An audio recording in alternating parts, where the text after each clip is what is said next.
Hello, can you hear you? That's the ski resorts behind you? Yeah, that's just about 2 miles down the road from where I'm at. Okay, It, Steamboat Springs, yeah. yeah, yeah, it's about 3 hours from Denver, 2 hour from Breckenridge, and then about Okay. 3 hours from north from civilization. There's not a lot between Cheyenne, Wyoming, and Steamboat Springs, so you just don't break down. Yeah, Yeah, did you get a haircut? I did. I did. I got in the last week, I got a new crown on my tooth, I heard about that. got a haircut, and got the oil changed in my car. Wow, you're living it up. Yeah, Wow. yeah, yeah. It's been an exciting week. Yeah, Yeah, yeah, I want to share it because I think it has some ramifications on where where we're all going.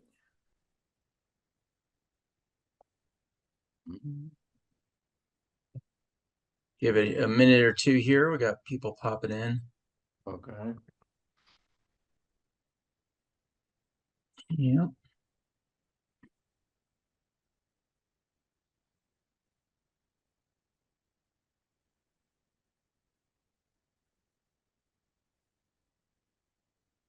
Have I shared with the group? I think I shared with Trent and Mark about my contact with Goldman Sachs. Yeah, I think you said something about that. Couple. Scott, did I say something about my contact with Goldman Sachs in the past? Yes. Okay. Okay. Well, I have some follow-up I want to share. You can go ahead. Okay.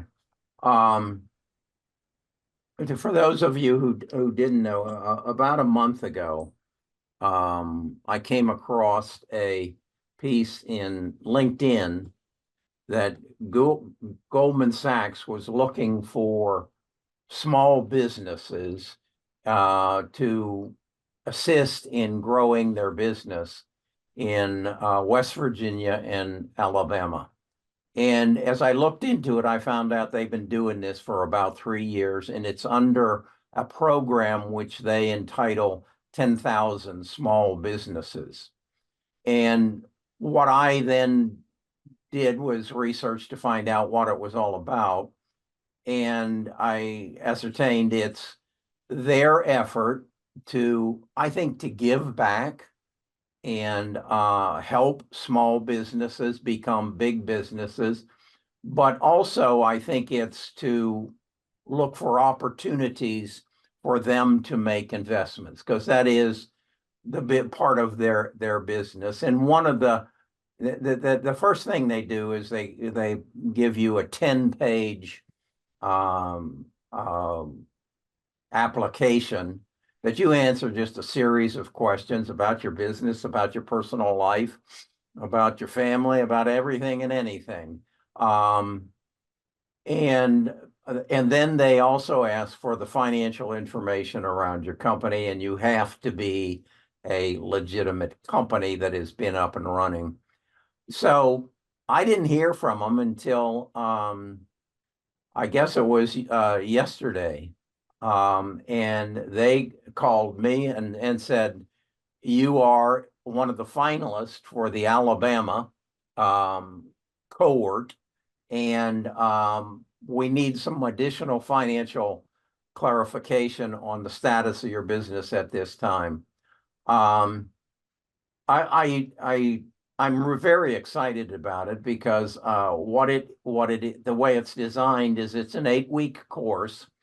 They will come to Birmingham and set up a learning structure, probably either at UAB or one of the um, uh, what do they call the below university status Tech um, schools. tech, yeah, tech schools. And as I understand it, you go for a day, 8 hours a day, one day a week, and they help you put your business in a position to make it grow.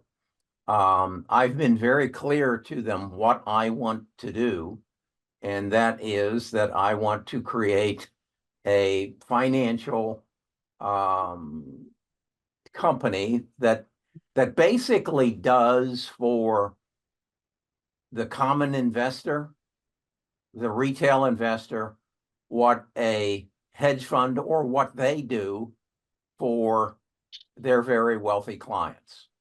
And rather than hire 46,300 people to do it, I want to do it through AI. And I want to, if you've seen some of my videos recently, you've heard me talking about my AI factory. That was, that is my learning from Jensen Wong and Michael Dell and Bill McDermott. And my vision of this is, it is a GPU computer, maybe the Blackwell, the most powerful computer that NVIDIA will be selling this year. And then stacked on top of that is the software that will give me access to artificial intelligence. And eventually, if not immediately, it won't be that it just gathers data. It will be conversational, that I will be able to go and say, I recognize that there is a problem that is brewing as a result of what is happening with artificial intelligence. And what that problem that I recognize is heat. That one of Jensen's Blackwells puts out about 5 times the heat that one of Intel's CPUs do. And there's 2 ways to cure that. One is to air condition it and remove that heat, or hide that, remove the heat. And the second way is to change the makeup of the wafer such that it dispenses of the heat on its own. And I'm aware of a company that is trying to do just that, that sells for $4 a share. And it's bounced around this last week, and I just went positive on it. So that's what I am going to share with Goldman Sachs as to what I want to do, and I want to make it a part of this organization. Well, as luck would have it, I got a call today from Dell. And Dell basically said, are you still interested in getting into our small business program and purchasing a AI factory? And I said, yes, I am. But I have something I got to do this afternoon, and then I'm going to be on vacation for a week. Can we get back together when I get back? I share this with you because this is something I believe very, very strongly in. There is nothing you can't do. There are no limits other than that roommate that lives in your head. If you'll reach out to people and say, this is what I want to do and I need help. And I thought about that, and I did a video that'll come up tomorrow about that. I feel I am exactly in the same place as Mark Zuckerberg was with his roommate back in, I guess it was probably 2010. And they had this dating app that they called the Facebook. And they said, you know, I think this is something we could take beyond just Harvard. And that's where I feel I am right now. I think we can take best of us investors beyond this group that we have, and that we can all grow as a result of it. And I want to keep you abreast of what is happening and what I learn as I go, so that you come along with me. The other thing is, I hope to inspire some people to say, well, if he can do it, I guess I can. And if you have such ambitions. I think the other thing I want to share with you is I've done several videos about building a $1 billion Roth IRA. What inspired me to do that was I learned that Peter Thiel did it. Peter Thiel is the guy he was partners with Elon, I believe, and they sold what was Hey, it? um, eBay? they sold PayPal to eBay. He is one of, I think it's 7 of the PayPal mafia, Okay. is how it's referred to. But it's Elon, it's Peter Thiel, and a number of others who have gone on to build many companies that we use daily. But he literally built a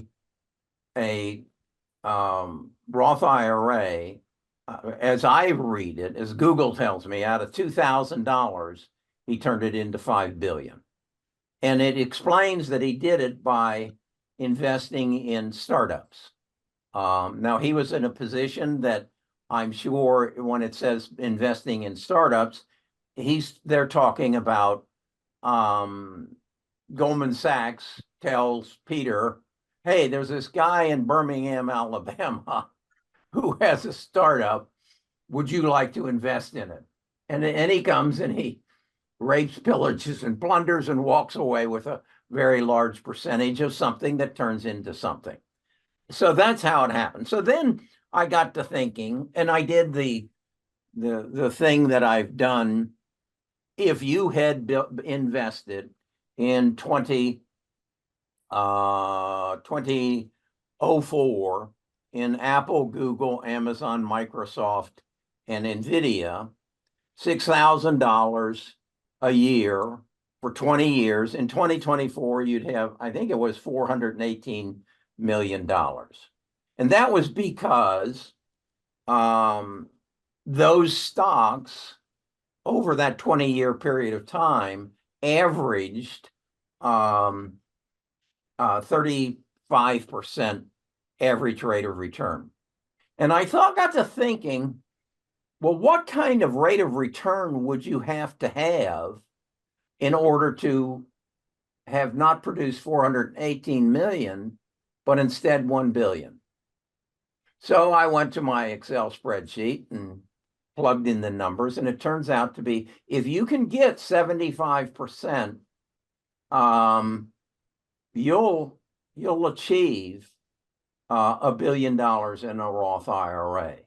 Well, I got to think, is that even practical? Trent, can I share my screen?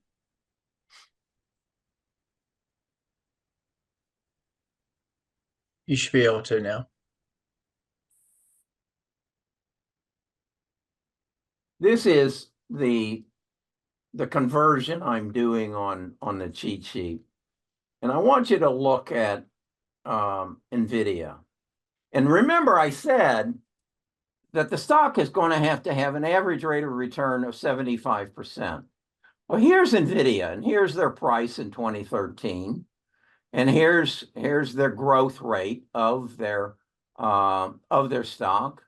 And right there, wow, they went over 75%. They did it again. Oh, wait, they went down 31, but wait, they're over 35, 75 again and again and again. Then they're down 50, and then they're up again. You do a 10-year study in NVIDIA, and they're over 75% a year. So all you've got to do is recognize what happened back here probably in 2015. If you did enough research, if you had artificial intelligence at that time, and you said to your searcher, find me a company that is in the technological field that shows some potential growth and is revolutionizing the area it's in. I don't know if they'd give you NVIDIA. I don't know. But I suspect somewhere around 2016, their name would come up. Or maybe 2017. Okay, so let's say that's possible. Now let's say about the same time, you ask the same question, and you ask about, and they say, well, there's this company that's struggling along by the name of Supermicro, and look how long it took them. And then when they hit the ball, how they came back, came back, came back, came back. So is it possible to identify these companies when they're going to take off? Now, the other thing I want you to look at and think about, you're a company by the name of you are Supermicro, and this is your salary. Your salary went up 141% in 14, up 59%, then went down 24, then went down 7, then went down 31, and then went up 56, 15. Do you see a pattern starting to form here? This is you earning money.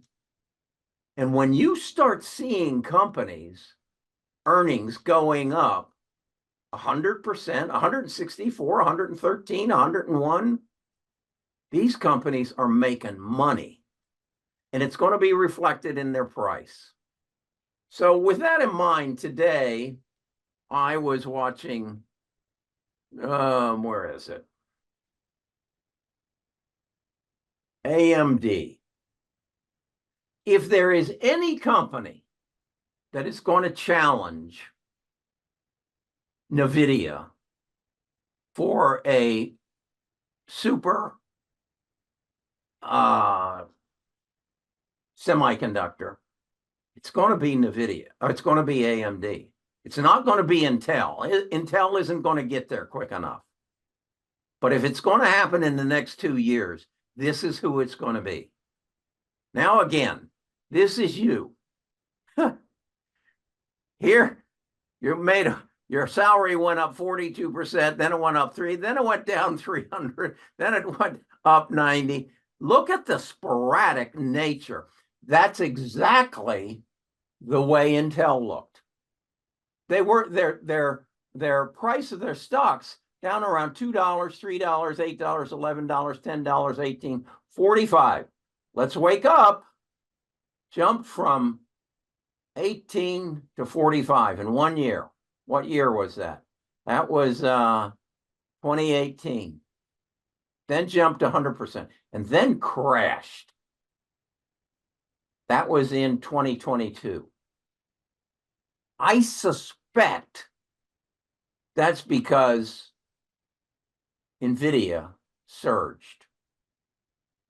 Now look at what their earnings.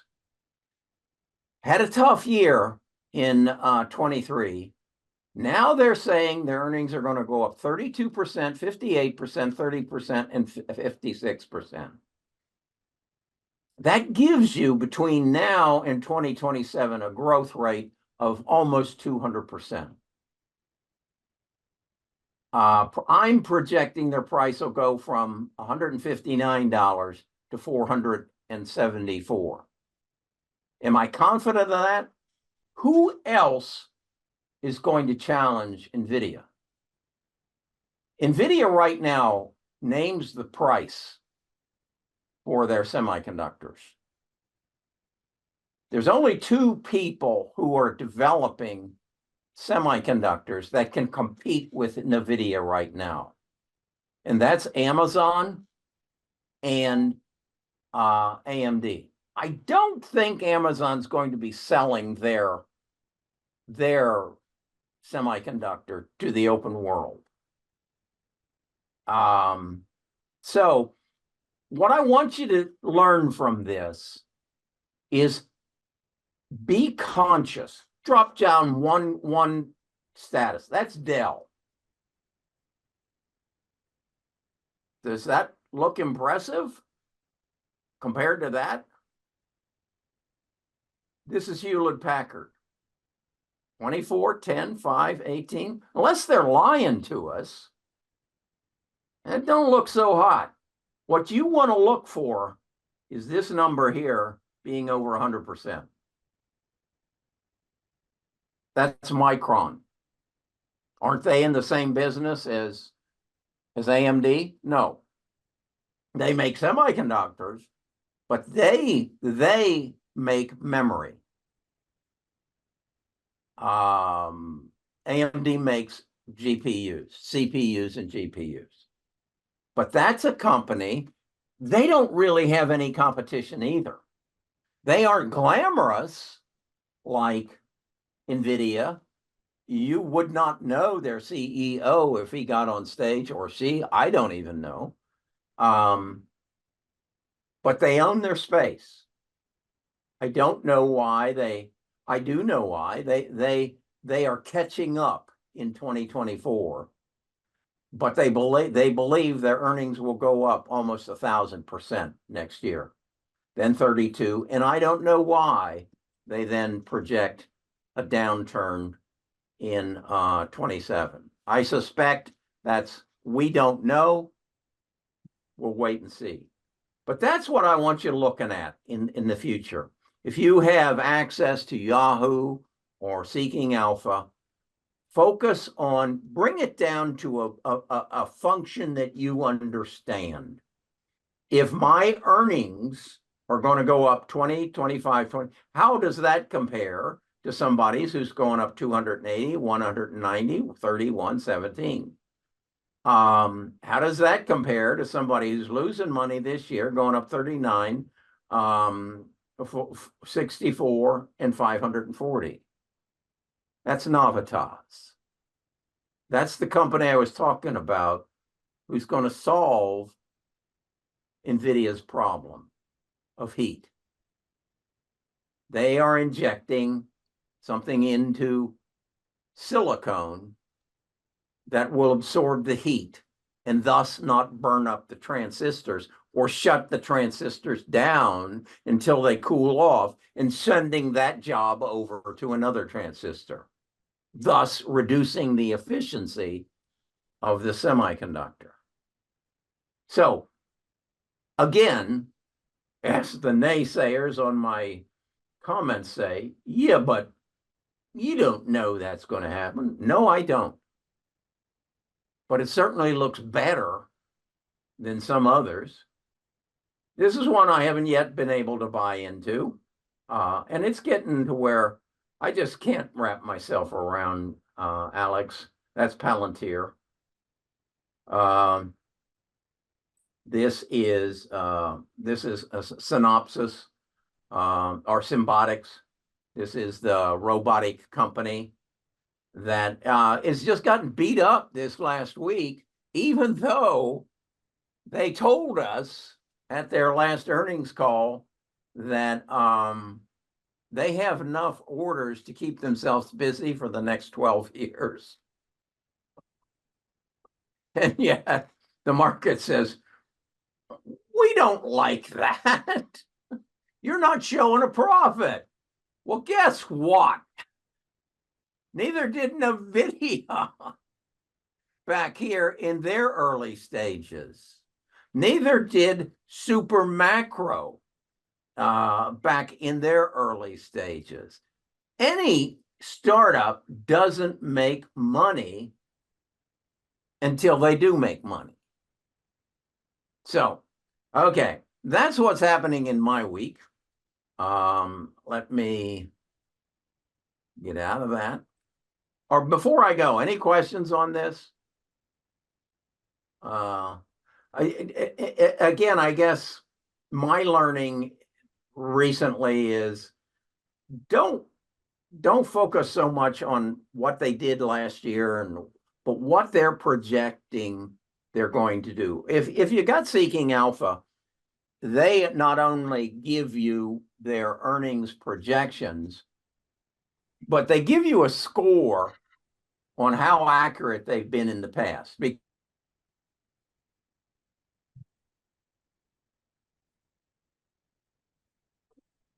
he freeze? Yeah.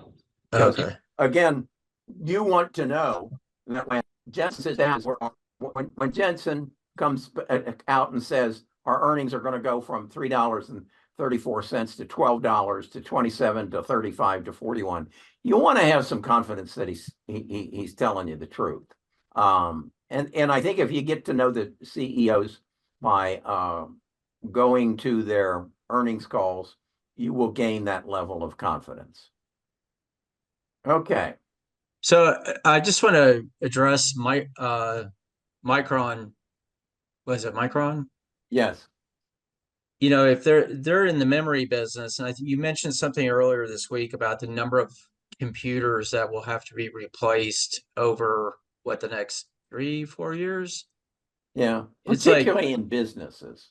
yeah, it's like what, 7 million or something like that, or 7 is million. Yeah. yeah.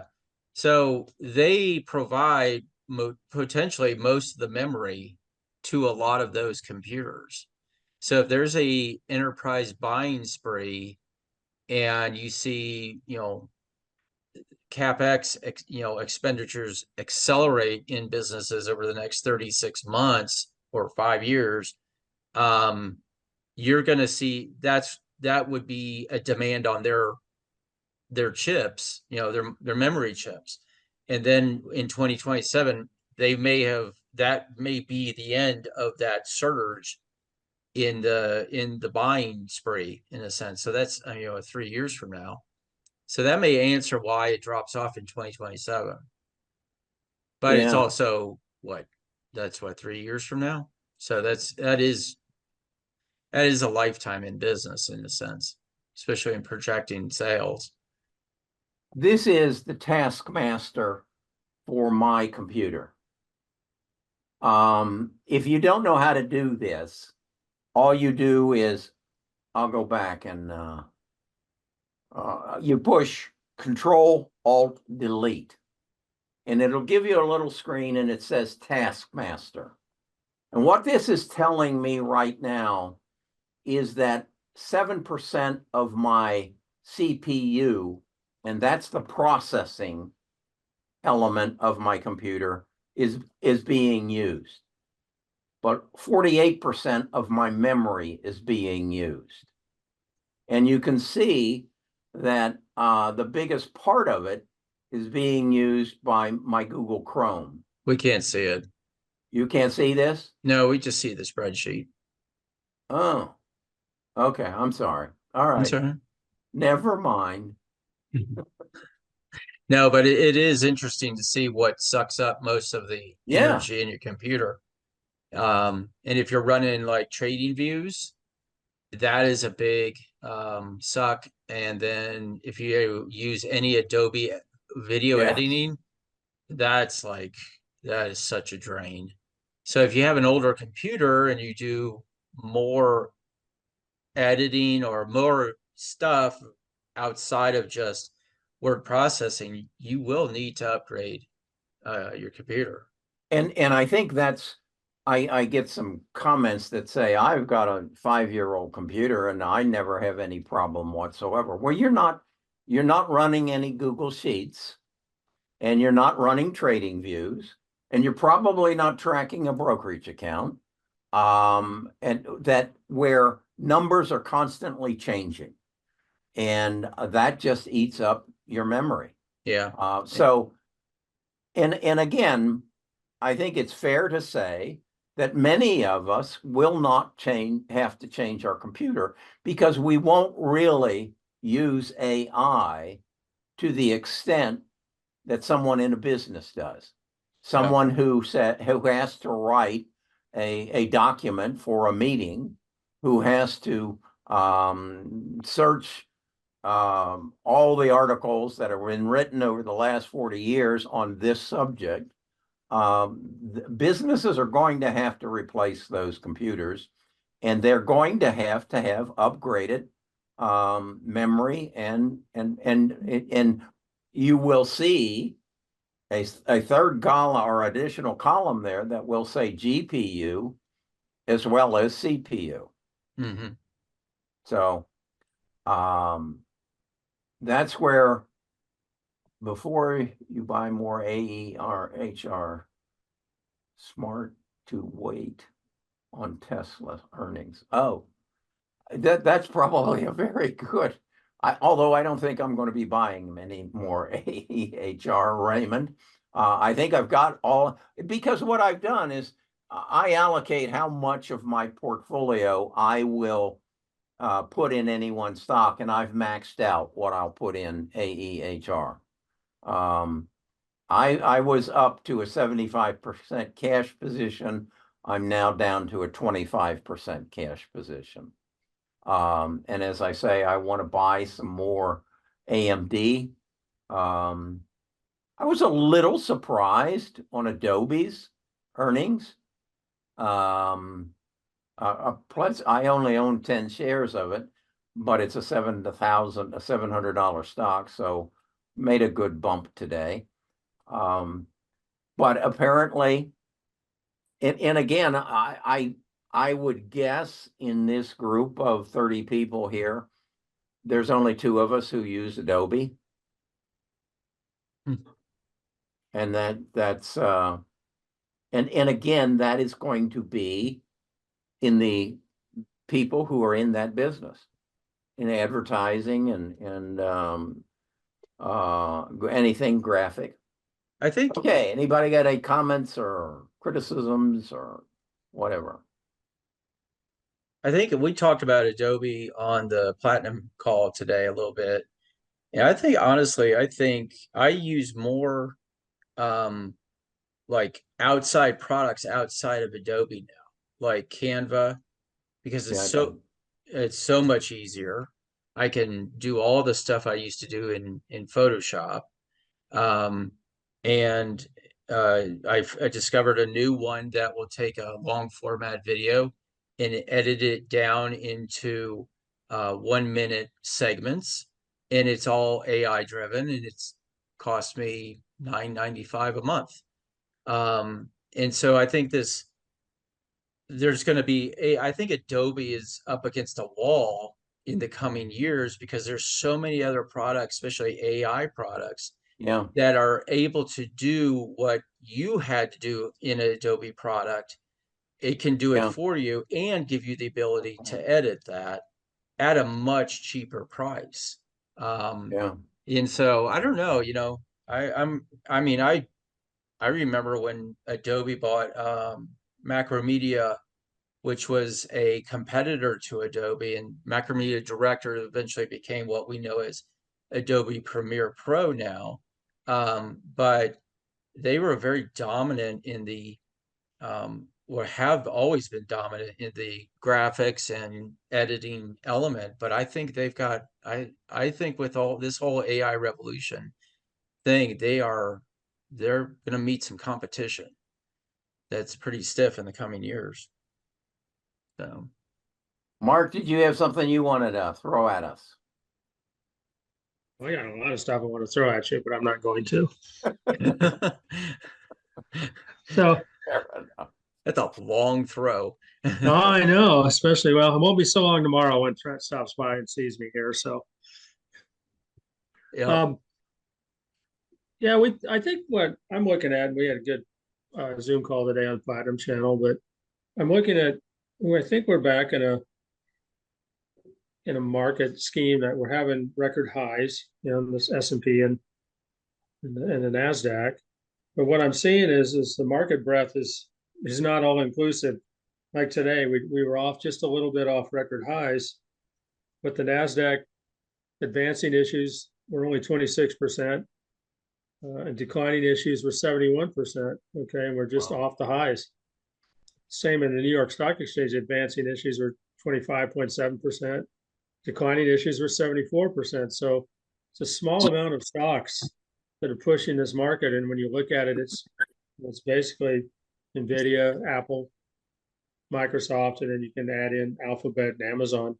And those five stocks have provided about 60% of the S&P 500's return so far this year.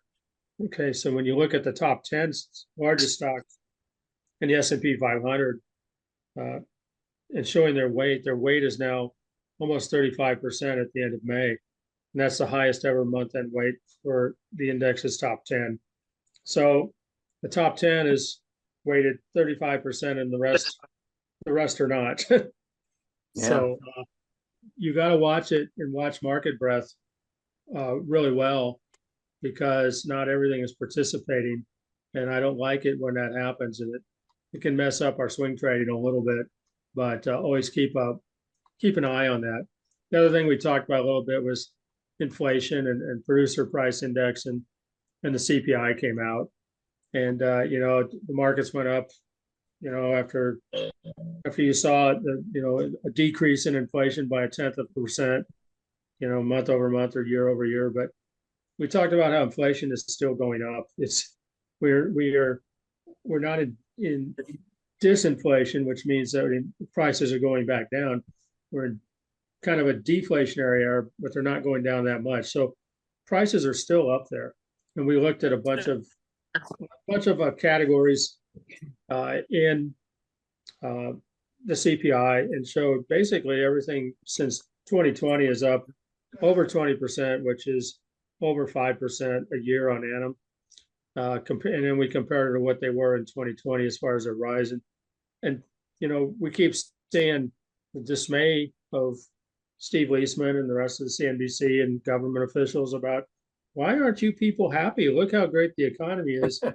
And we talk about the unemployment rate went up to 4% and it's still rising. We have a record amount of credit card debt and delinquencies, auto defaults, and higher level of repos on cars. We have more part-time jobs being created than full-time jobs. We have a higher interest rates. 65% of all Americans live paycheck to paycheck, including 36% of those making greater than $200,000 a year. 20% of Americans have no savings, and 30% have some savings, but not enough to cover 3 months of expenses. So we went and looked at different areas of inflation that don't get really tracked in the CPI. Things that we use: food, energy, car insurance, house insurance, all those things, and saw how high those prices are going. So the key is, be careful when you see the headline report of some of these reports coming out. That does move the market, okay? But when you start looking under the hood, you're seeing that it's all 8 cylinders aren't being hit. That's for people who are older, and we actually had 8 cylinders back then. And maybe half are being hit or less. So just keep that in the back of your mind, and along with market breadth. And the market's running pretty hot, and the economy, even though we're being told it's expanding, it's got some chinks in the armor. So anyway, that's what we talked about. We had a good time. Looked at a bunch of charts. Everyone participated. It was a good call as usual. And I get to see Trent tomorrow, so that's good. I'll be trekking across from Steamboat Heartland. Springs, Colorado to Lincoln, Nebraska tomorrow. So, Something else I wanted to share that I've learned in the last, I guess it's around June the 1st, so it's been 14 days. I think I mentioned that I have a coach from YouTube, and she has been impressing upon me the importance of me doing shorts. And you may have noticed I am putting out a short video virtually every day now. And so basically to be a short on YouTube, it has to be less than 60 seconds. If you go to 61, it will not show up as a short. And shorts get a lot more views because people don't want to spend the time and their attention span is low. So while I did that, I thought, well, I've got a TikTok account over there. They're not going to be around much longer, but I'll go ahead and do those shorts over there as well. And that started on June the 1st. And we had maybe 1,000 subscribers. We had 500. 5,000. Well, when we're now putting on 1,000 a day. A video that I run on YouTube and as a short, I'll get 3,000 views. On TikTok, I'll get 200,000. I'll get a comparable increase in comments. I can't keep up with the comments. They're not all nice to me. But I now know why they're trying to throw TikTok out of the United States. And I know who wants to throw them out. It's Google, it's Meta, it's anybody who in any way competes with them. They have a much, much better reporting system to tell me who is watching my videos, how long they watch, how many comments I get, how many times they come and look at my profile. I understand why they want to throw TikTok out of the United States. They've got a much better platform. Now, are they stealing our data and sending it to China? I don't know. I kind of suspect any data that China wants, they come and get. But if you have a business and you want to promote that business, you need to understand social media and you need to understand TikTok. It reaches to a younger audience.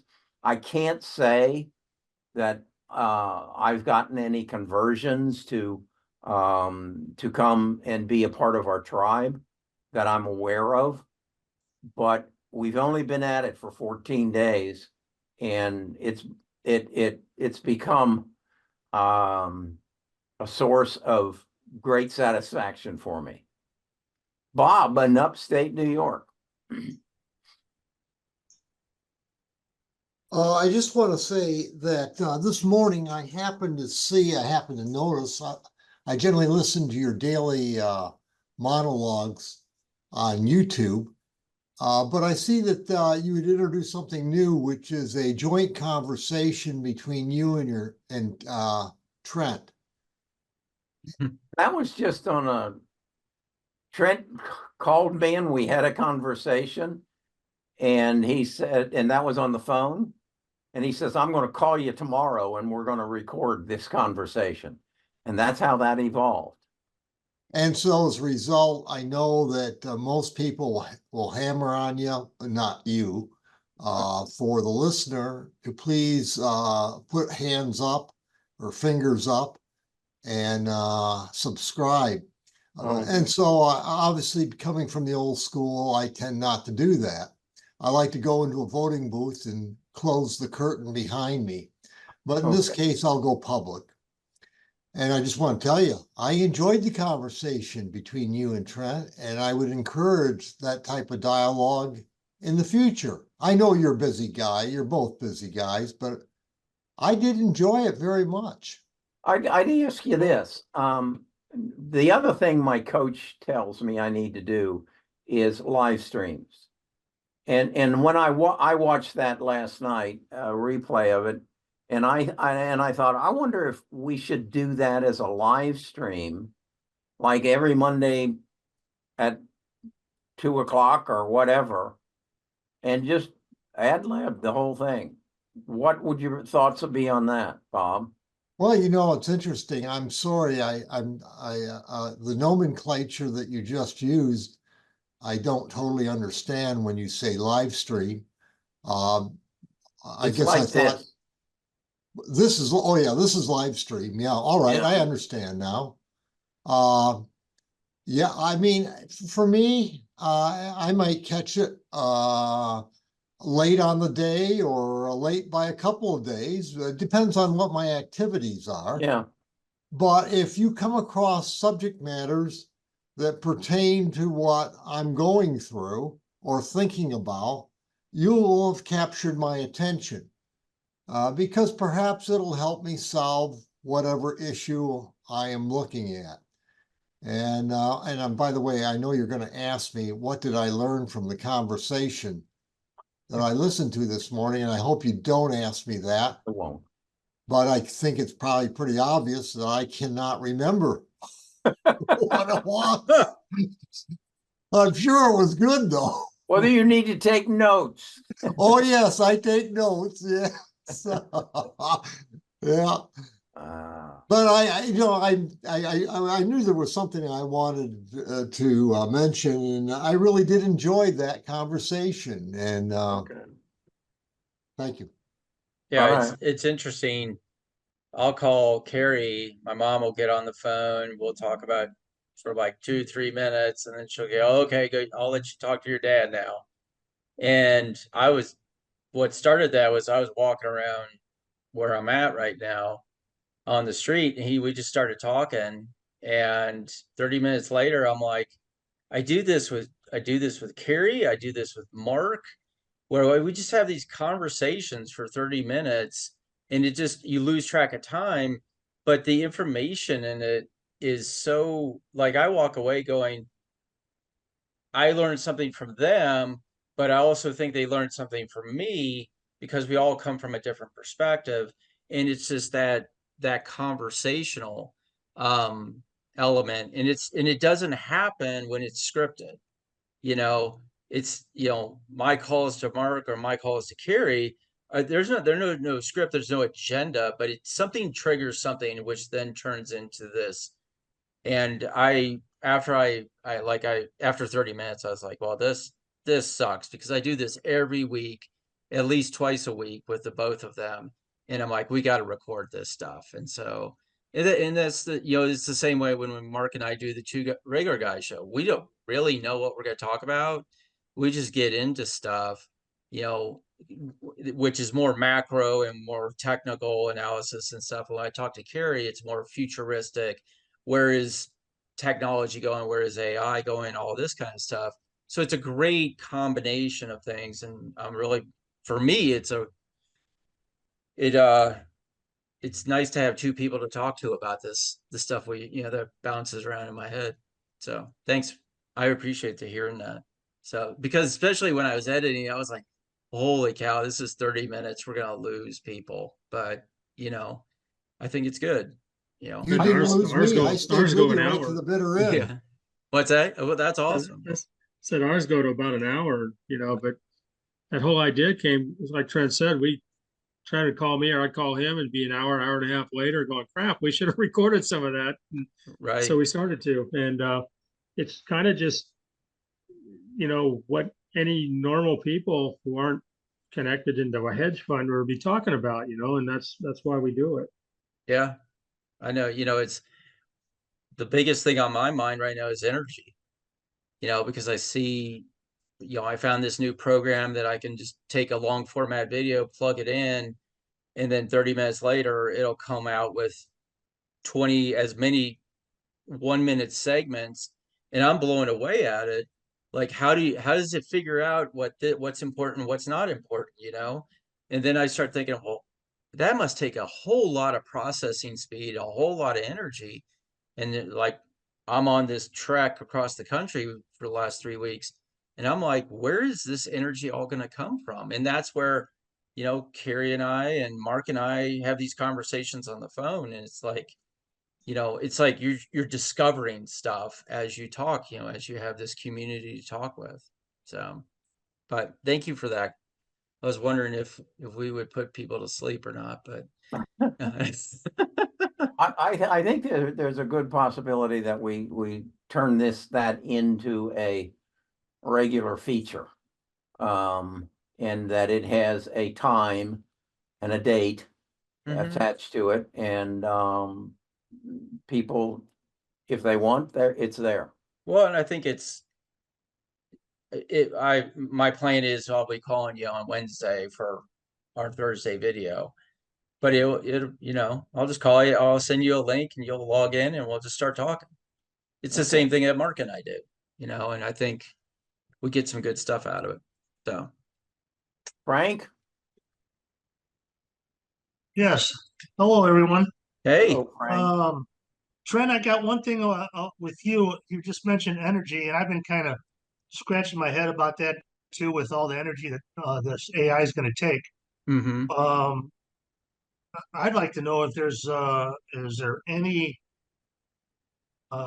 talk or interest in the hydrogen energy? Honestly, I don't know.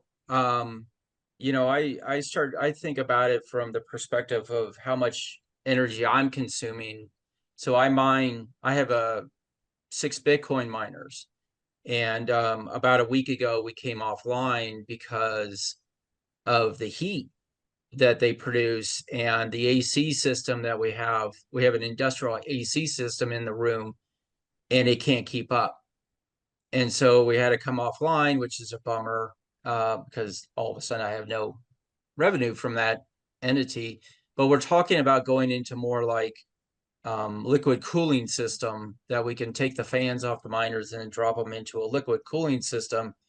And that'll extend the life of the server or the miners as it would do with data centers. But I know when I went to Miami 2 years ago, I went to a Bitcoin conference and I went to a breakout session where these guys were teaming up with oil and gas companies and they were buying. Initially, they just asked, can we take your burn off your wells, which then converted it into energy, and they're running their mining operations off it. And so in Wyoming and in Colorado, became a big thing. And then on I forget, it's the something basin in Texas, that was where it started. But though, of course, the energy companies caught wind that these guys were making money, and of course now they're charging for it. But I think when it comes to these data centers, I mentioned last week about the Microsoft's data center in Cheyenne. I gotta believe they are in some way or another tapping into the natural resource that is in Cheyenne, and that is drilling, that's natural gas and all that. And so I'm not really up on it, but it is something I've thought a lot about in the last 2 weeks is how are we going to keep up with the energy demand of AI and then just in general?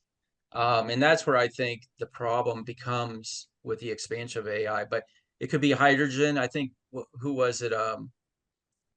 Isn't it Toyota who's working Right. on a hydrogen engine car now or something? But there's complexities to it. But I need to become more well versed about it and where the opportunities are. But I gotta believe, I think of Southern Company as one of the big mega energy producers in the Southeast, and I gotta believe they're involved in some way or another. But that's just right now is more of a dividend, play and long term hold kind of play. But no, I'm not.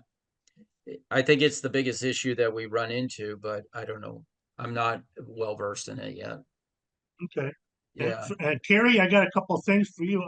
I know I asked you last week to look up Lamb Research, and you had said you looked at it before. It just went up $100 this last week a share, and I think in October they announced they're going to do a 10-for-1 split. And then another company I'm thinking about is Cisco, who is a big Ethernet, and it sounds like that's going to be how this AI is going to get moved around a lot. I don't, Cisco was such a big company. I really don't know what they do. Routers and switches. Routers and switches. Yeah. So How does that? I thought, what is it that NVIDIA uses to replace the Ethernet for the compute for the servers to communicate? It's their band.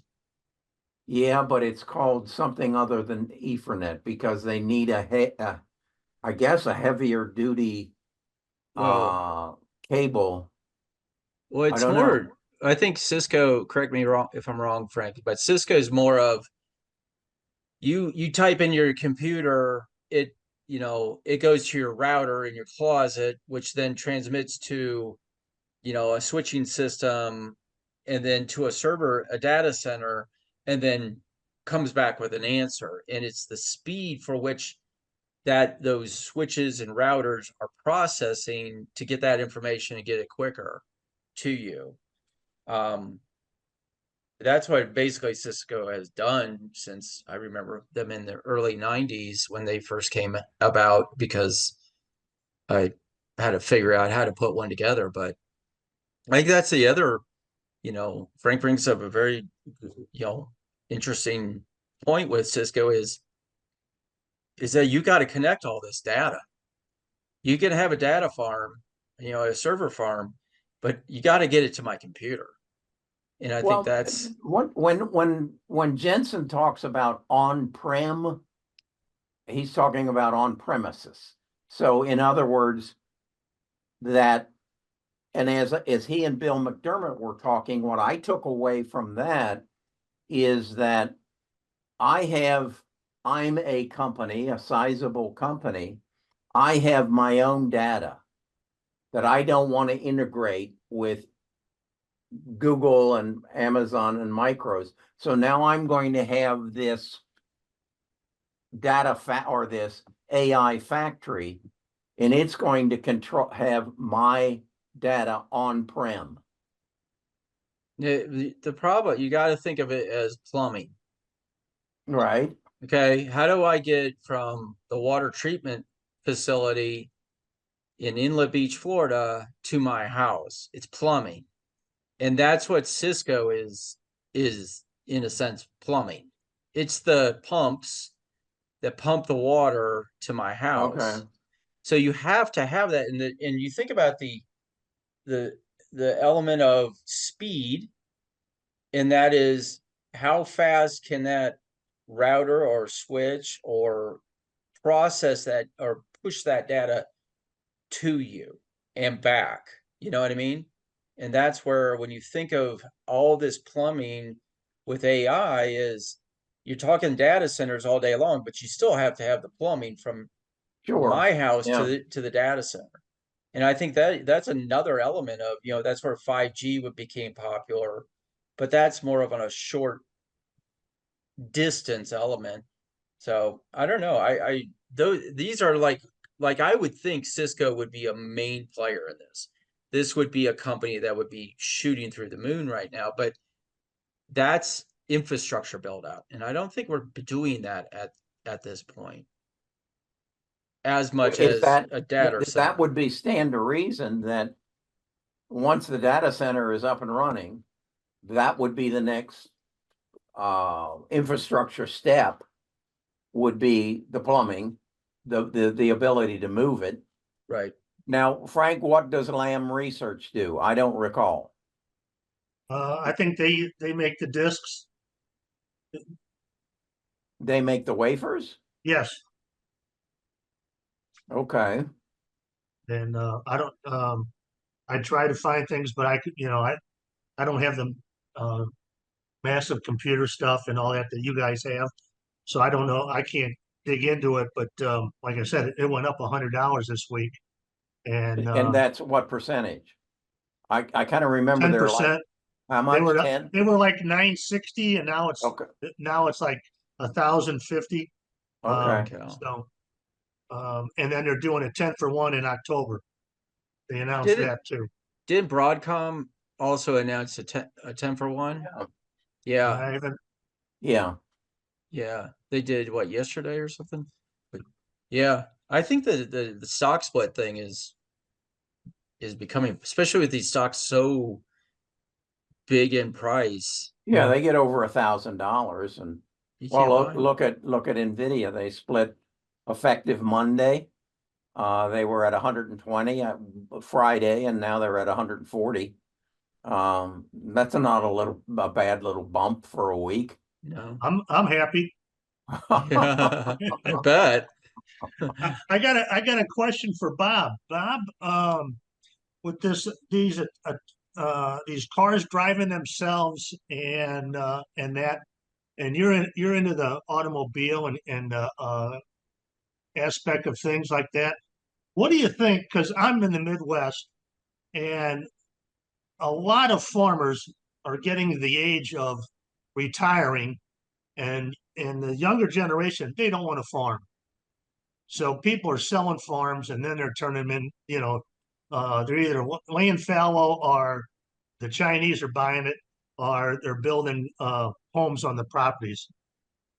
I'm wondering, somebody got to come out with a way of turning those tractors into self-driving Oh, you got to talk to Mark.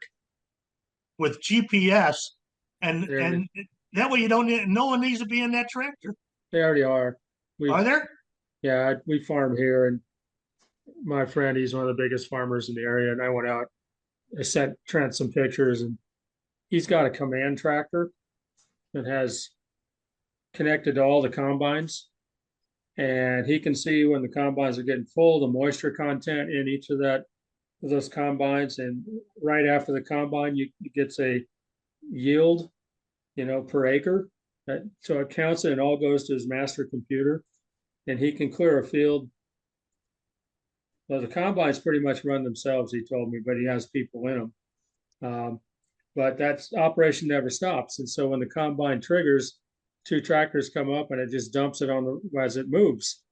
Never stops. The operation never stops. And then it goes back, and they don't use grain trucks anymore. They put them in these huge tubes that can just lay on the ground until you're ready to transport them.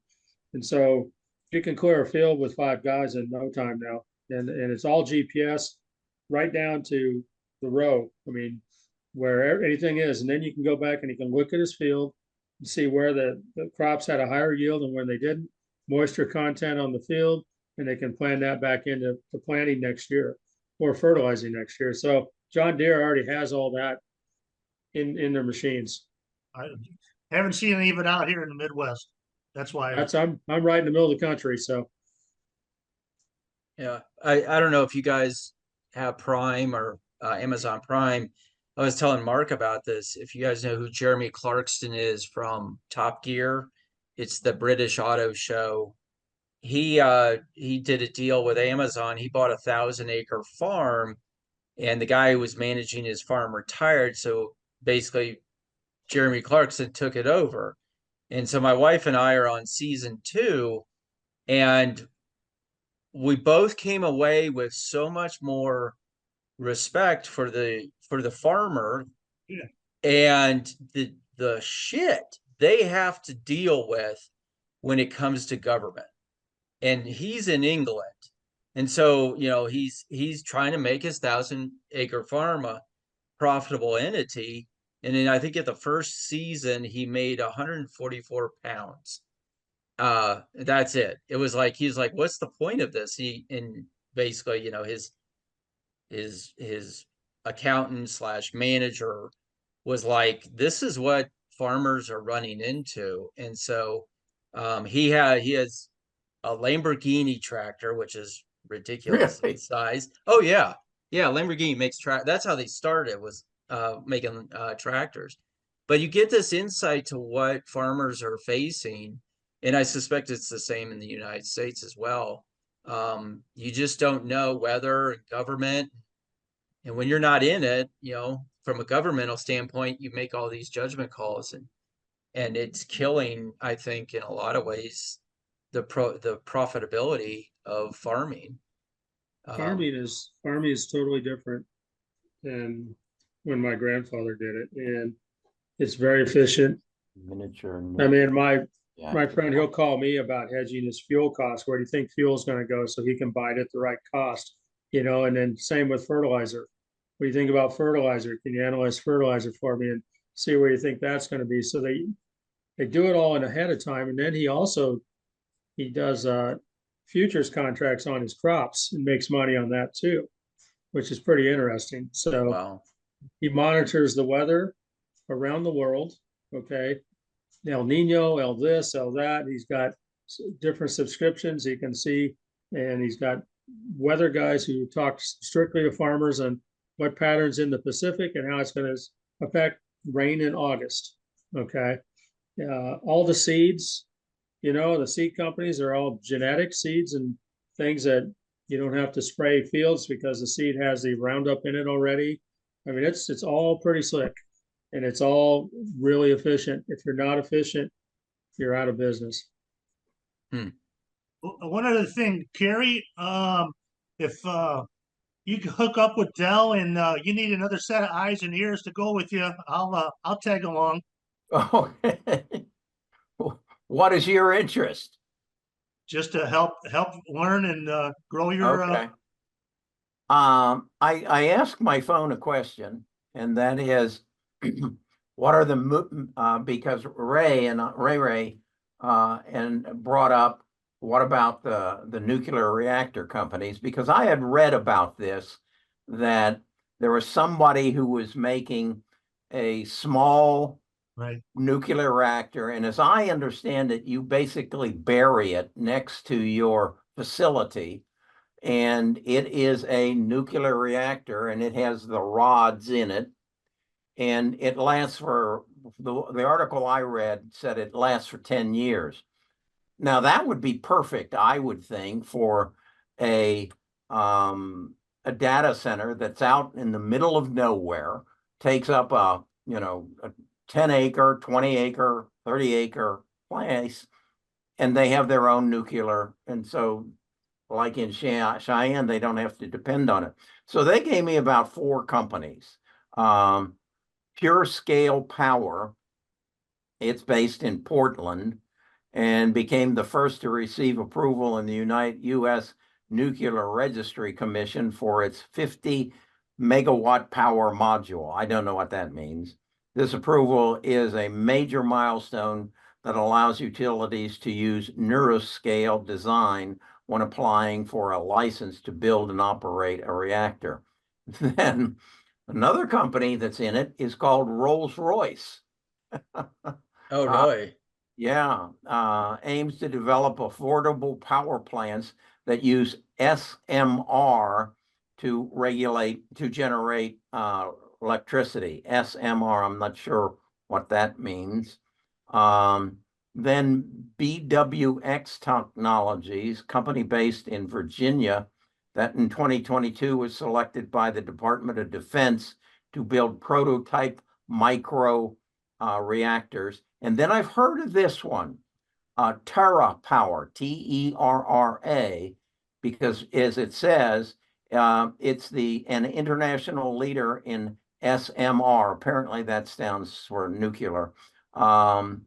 Funded by Bill Gates and other private sector leaders, in 2020, Terra Power received $80 million in federal funds from the DOE, that's, I think, the Department of Energy, in support of development of its Natrium, Natrium nuclear reactor. Is that Terra Energy Partners? Terra, yeah, Terra Nuclear. Oh, nuclear.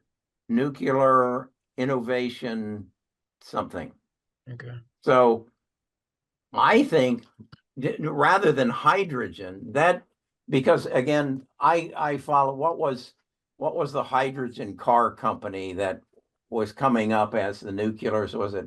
It was down in Austin, Texas, and they ran the truck, but the truck wasn't real or something like that.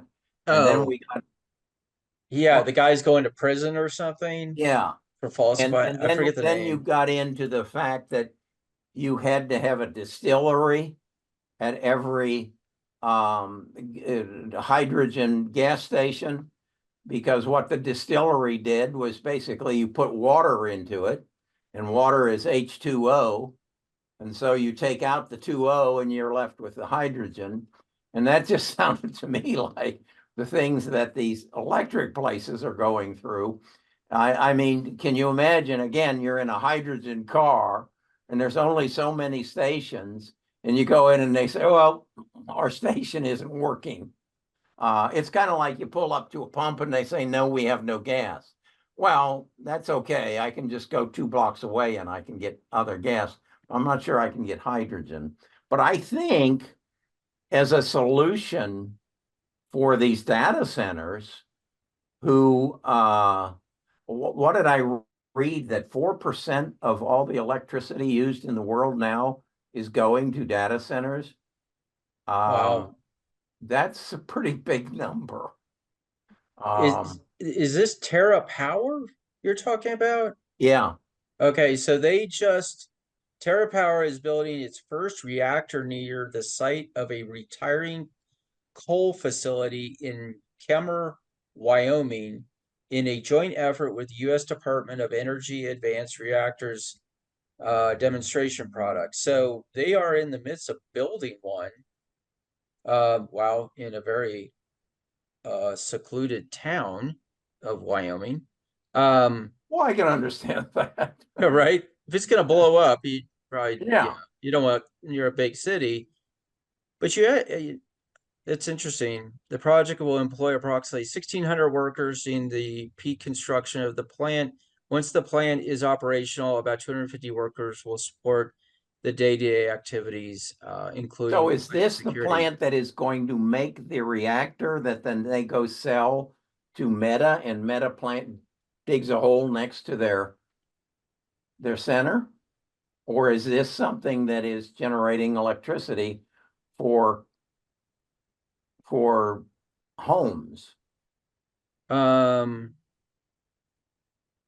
It is the only advanced non-light water reactor in the Western Hemisphere being built today to meet the challenges of clean energy transition.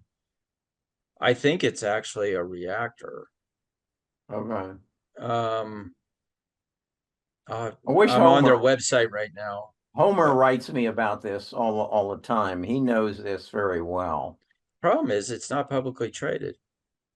Tower is not Terra Power.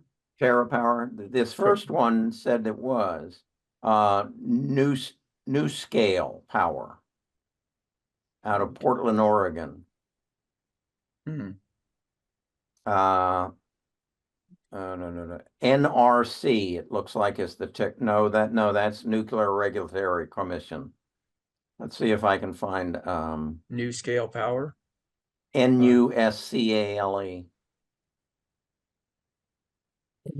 You would think, I don't, what is the symbol? I don't know.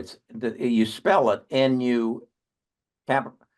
It's one word, NUSCALE. Kerry, can I? SMR. New Scale Energy. Yeah. It's SMR is this, SMR is the symbol. yeah, it's a $8.26 stock.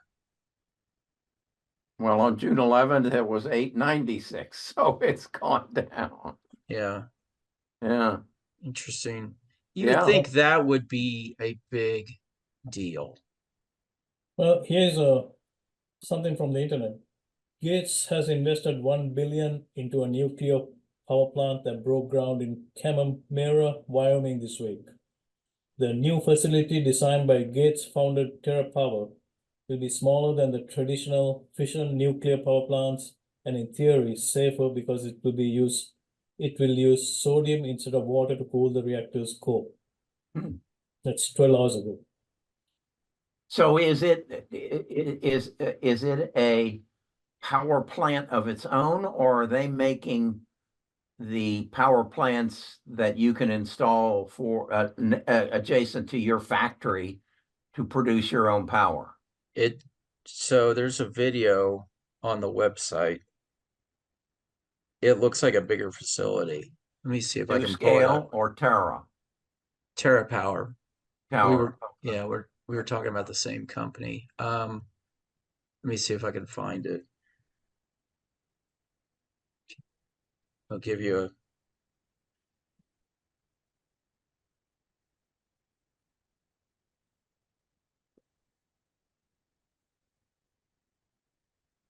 Mhm. Come on. I would think this is, especially if it could be mass produced. Please resize. Okay. Bear with me here. I'll see if I can find that article or the.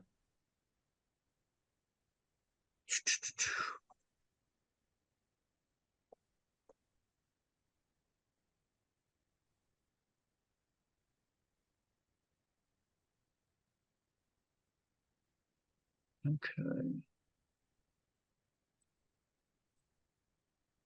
Let me share my screen here. If I can find it.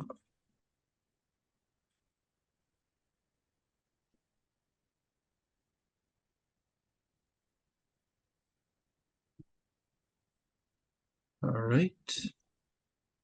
Shrink this.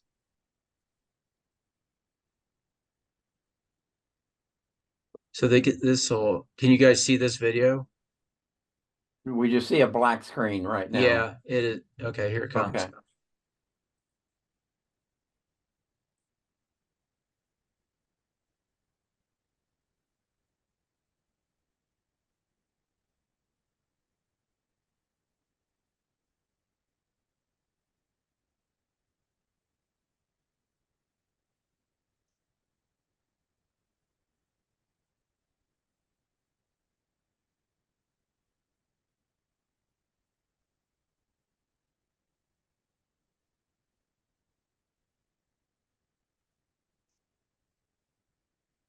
So it does sit adjacent to some other Yeah. facility.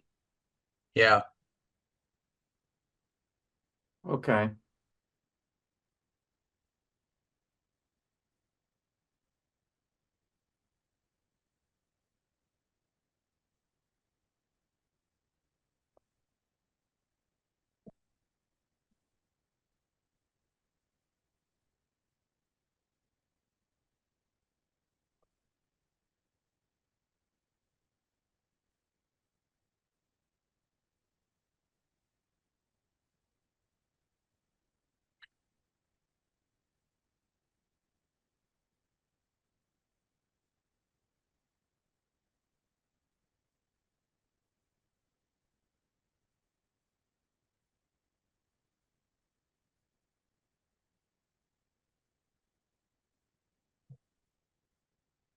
Hmm.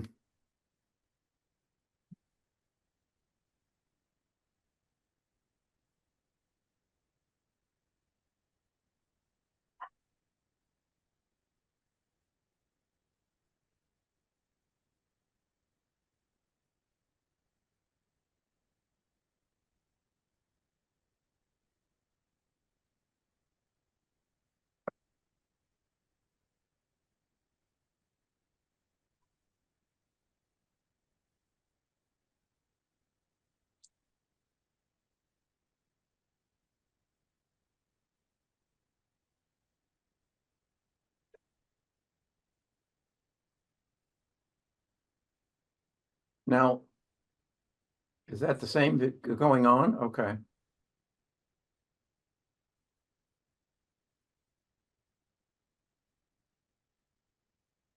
Pretty interesting. So it is bigger than just 10 acres. And you probably can have a lot of people or population around it, I would think. Now I'm looking at the website for new scale, Mm-hmm. and it looks like it's something you plant in the ground adjacent to a.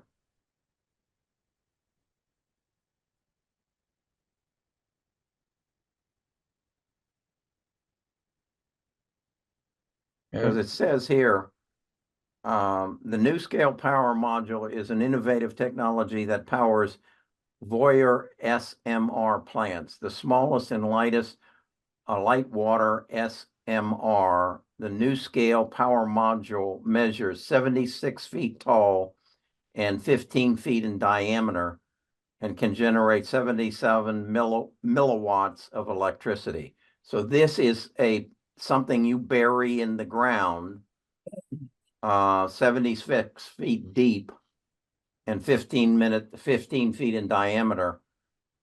And then it generates, I don't know what 77 megawatts is, but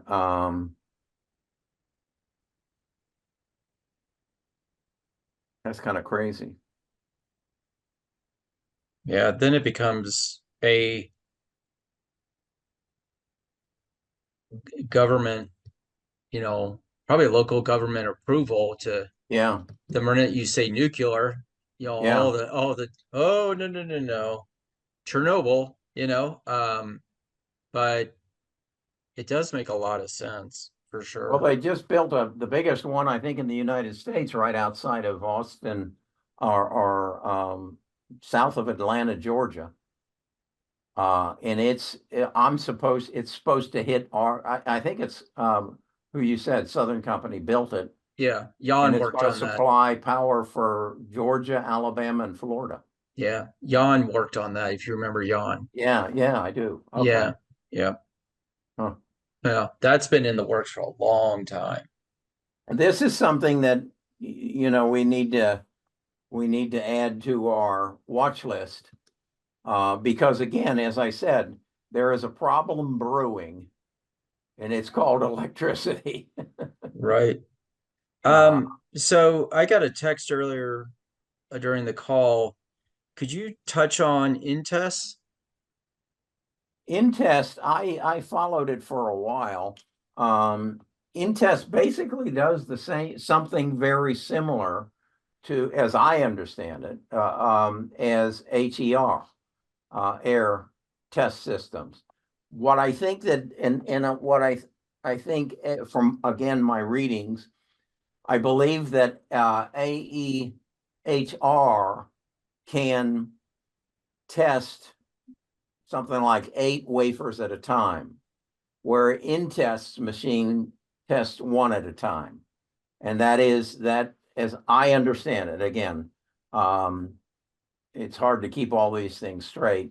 So I think Intest in the bus portfolio at one time, but if can you pull up a chart on Intest? I think it's a crash and burn, but then so is I think it's INTT. Yeah. Um, Hold on a second.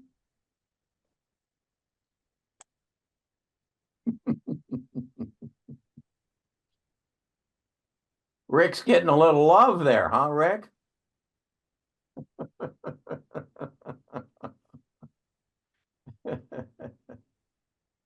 Oh God.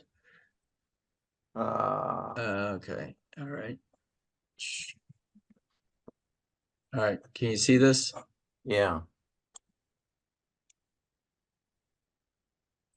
I think if you pull out, I think that's That's a daily chart. yeah. Let me shut some of my stuff off. That's okay. Yeah.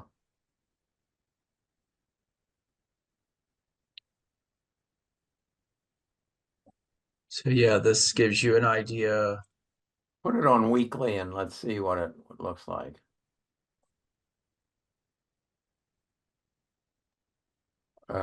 Yeah, it's just been headed south since Well, I think again, this is the 23rd. picture. This is the picture of any semiconductor related company that was involved with that was making their game with electric vehicles. Gotcha. Although can you overlay AEHR on it, make a comparison? Yeah.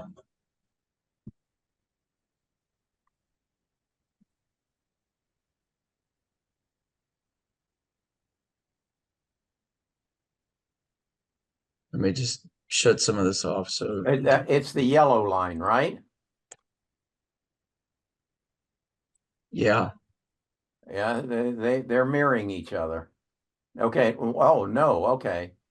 No, this Huh. is Hold on a uh, second.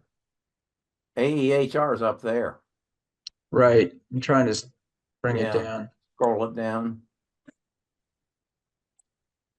It's not letting me. Come on. Yeah, it won't let me pull it down.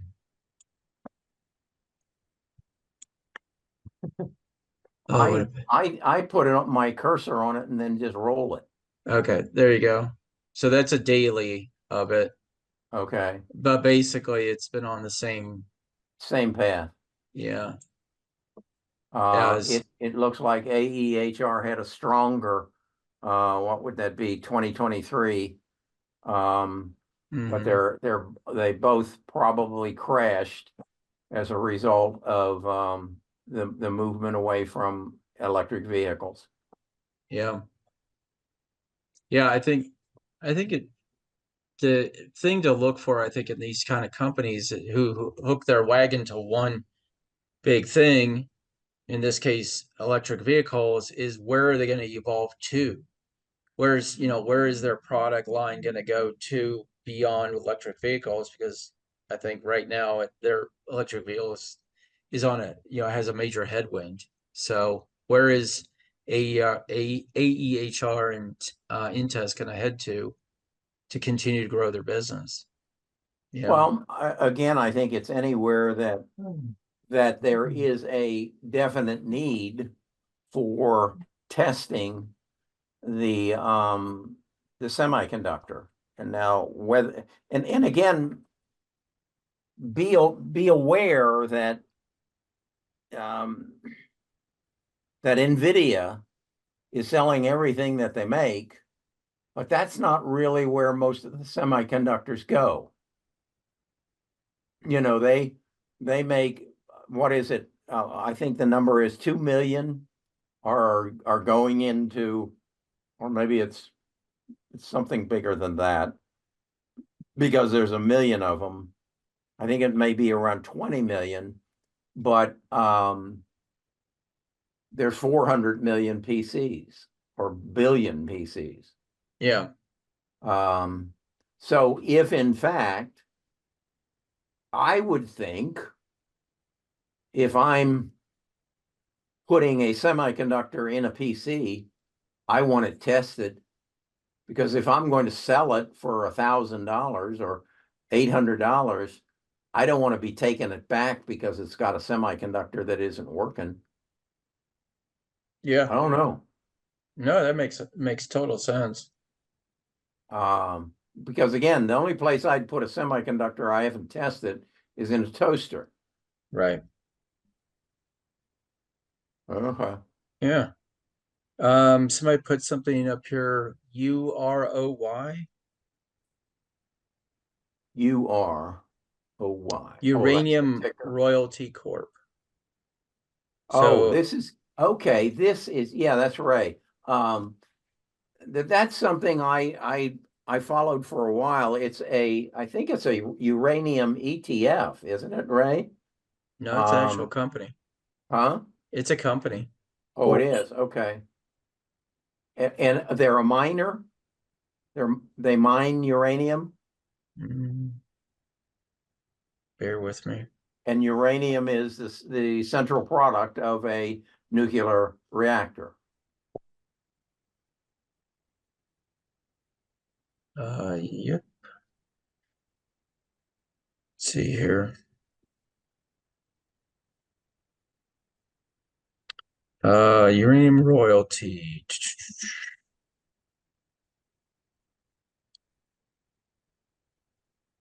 Let's see if I can find a description. Based out of British Columbia, Canada.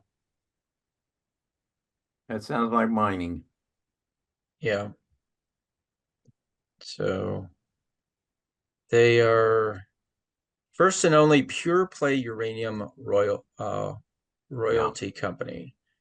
Focused on gaining exposure to uranium prices by making strategic investments in uranium interests, including royalty stream, debt, and equity. So yeah, it's an investment. Okay, It's like a private equity, kind of company that goes out and invests in kind of like a uranium type. REIT. No, like a REIT, but not a REIT. Okay. What's his name? Starts with an I. His name is Carl Icahn. Oh, So Carl Icahn is, you can buy his publicly traded company. okay. So it's probably a private equity company who goes out and just focuses on uranium related type things. So it's not like a pure play like Nvidia is. Right. Right. They're just going out and buying. It probably started out as a private placement and then became public kind Can of you thing. put your chart up and let's look at that? UROY. Sure.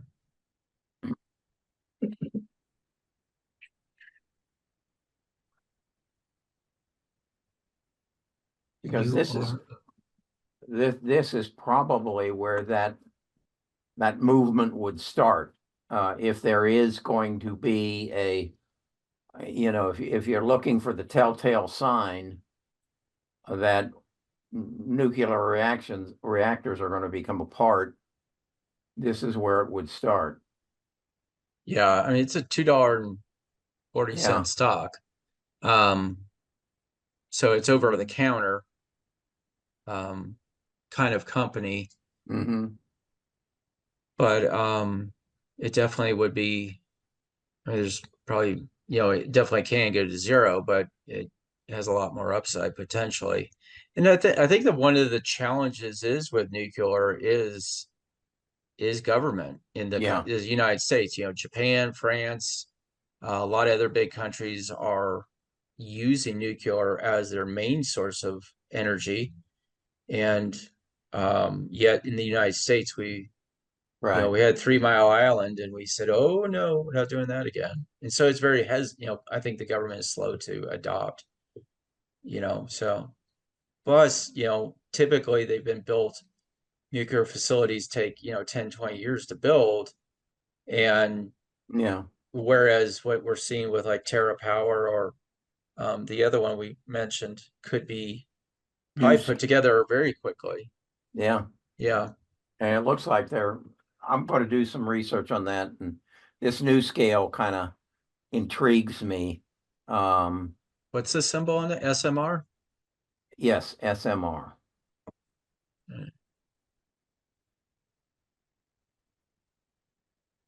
Brand new. Yeah. Came public back in December 2020.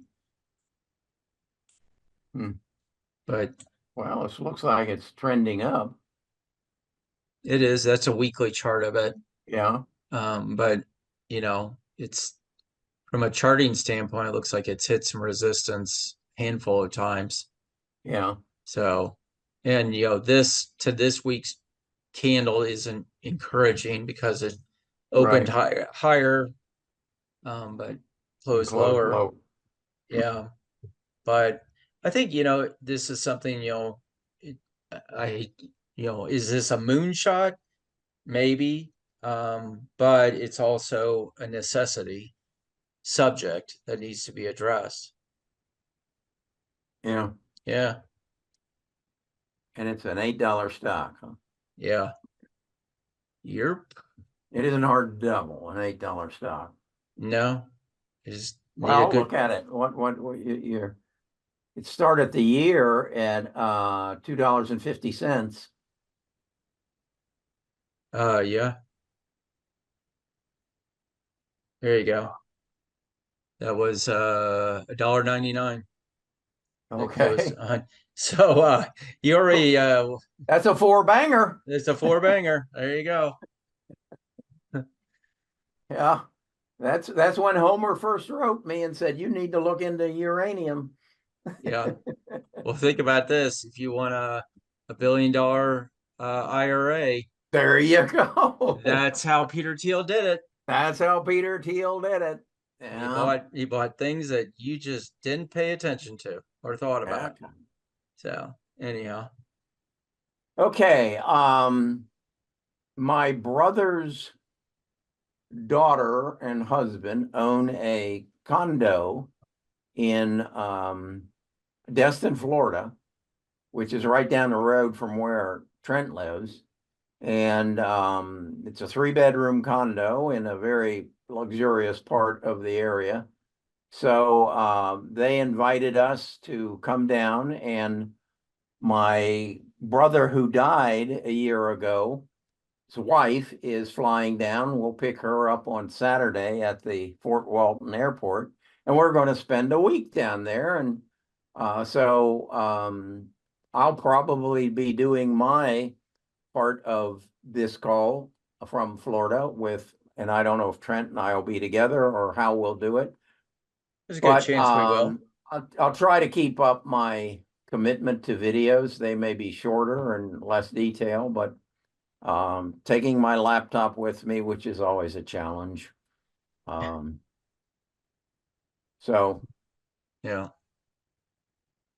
So I only watched. Did the Celtics win? They did. It's over. What was it? Tonight they'll play? Oh, okay. All right. I'm not a big, but it amazes me. I watched one game, and at will they dropped that ball from a 3-point range. It has changed a lot since I was in high school. Yeah, they get paid better now. Yeah, they do. They do. Yeah. Okay, let's call it a day and agree to be back here next Friday. Sounds good. All right. Thank you all. Bye, Brian. Thanks a lot. Thank you.